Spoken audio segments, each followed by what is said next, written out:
I'd like to do a little exercise here inspired by my friend Jeremy. Anyone who has served or is in service right now in the military or is a veteran, could you please stand?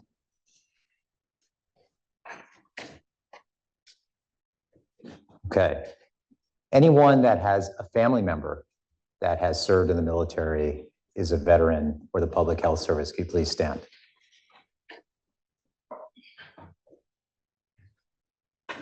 Anyone who has a friend or a neighbor or a colleague? Anybody left? We have to talk to you people. So it's about 90%, let's say. This table, I got to focus on this table, but we're Canadian. We're Canadian. No Canadian military. Yeah, no, there is.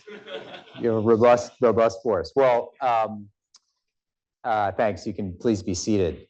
I could have done a similar exercise on how many people in this room have ever worked with an ambulance or emergency medical service, or how many people have ever been triaged in an emergency department, or how many people have personally been impacted by breast cancer, or have a family member with breast cancer. All of those things are related because we are so intertwined in civilian and military medicine.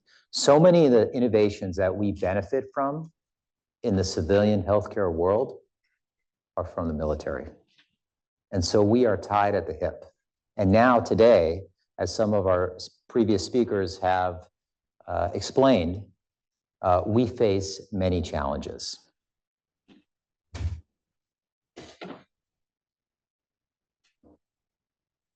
We've seen some of these numbers earlier today, that we are in a crisis of burnout and resignation. There are also challenges, financial challenges that we face. Those challenges are significant. These are some statistics in Massachusetts where our costs have grown significantly. In fact, inflation is rising or has risen at twice the rate of our reimbursement rates. So civilian healthcare faces significant challenges. Military medicine also faces significant challenges. This is referred to as the Walker dip. During the peaks of the wars in Iraq and Afghanistan, if you were an injured sailor, soldier, airman, or Marine, your likelihood of survival on the battlefield was the highest in history in wartime. Amazing innovations. But what happens in between wars is those skills erode. Those clinicians do not see those patients. They don't see these trauma patients. And so there have been many efforts to try to mitigate that Walker dip. But this is one of the challenges we see. We know veterans bear the burden of wars. According to the Wounded Warrior Foundation, over 90% of veterans have some form of traumatic brain injury. Over 80% of veterans have some sort of mental health impacts, and over 30% have other physical health impacts. Another challenge that the military faces is this concept we talked about earlier today about large-scale combat operations. Well, what is that? Think World War II and not the events, the crisis that we had in Iraq and Afghanistan. We have to think about where the United States would not be able to have air superiority to be able to move throughout a country at any given time and have things like the golden hour where you can evacuate someone within 1 hour. We have to think about what's happening in Ukraine, where individuals are spending days before they can get definitive care. And so the teams on the ground, in basements, underground, are doing what they can for those individuals. They're evacuating patients by train. When we met a few months ago with the Deputy Surgeon General of Ukraine, he said his number one priority is suicidality of the surgeons and the challenges that they face. But we've got an opportunity to help each other. Recently, we formed the Mass General Brigham Military and Veterans Initiative, and we're focused on 3 buckets: education, veteran transition, and research. First is education. We run the largest graduate medical education enterprise in the country. We have over 2,300 residents and fellows. And there's an opportunity to mitigate that walk or dip by hosting active duty or reservists and innovating.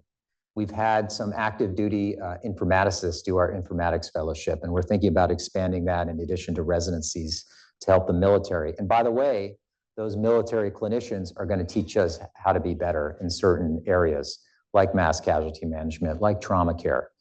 On the battlefield, they reduced deaths on the battlefield in Iraq and Afghanistan by 44%.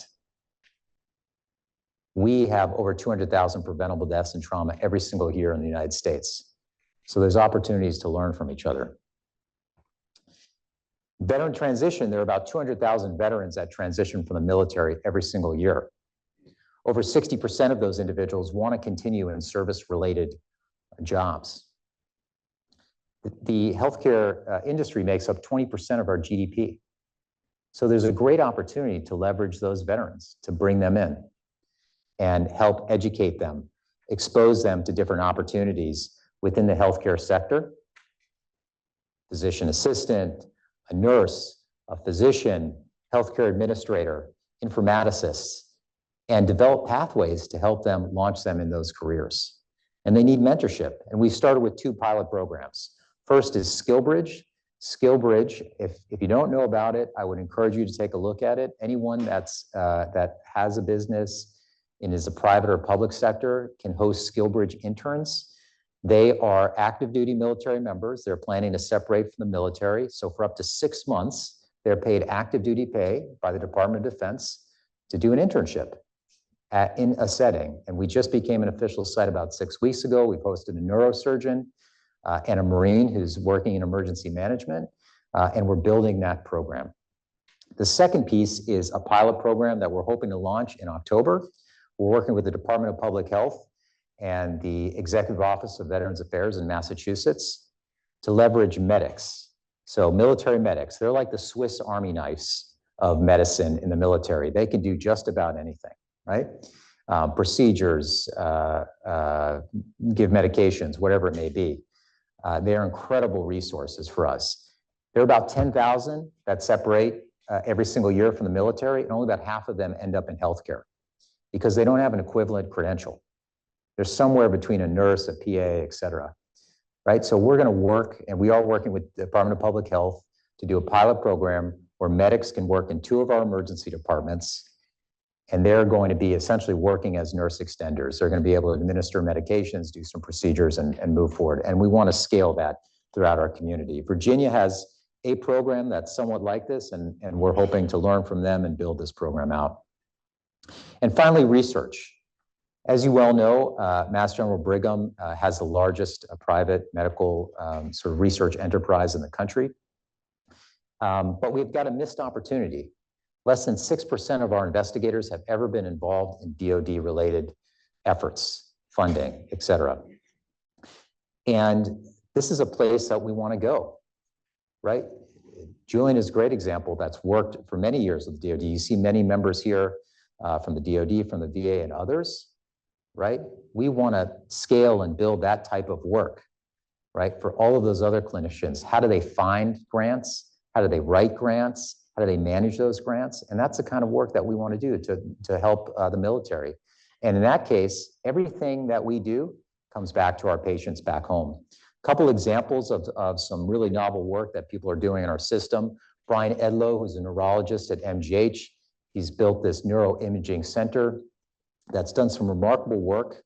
He started with 30 special operations personnel across various forces, and really focused on understanding how neuroimaging can help us diagnose traumatic brain injury and blast injury. Because we're looking at ways we can identify these signs and symptoms early and mitigate those impacts. This has broad applications for the public, not just this subset of individuals. The second one is really quite interesting. This is a partnership with MIT Lincoln Labs. Anthony Samir, who is also a radiologist, he's a radiologist at MGH.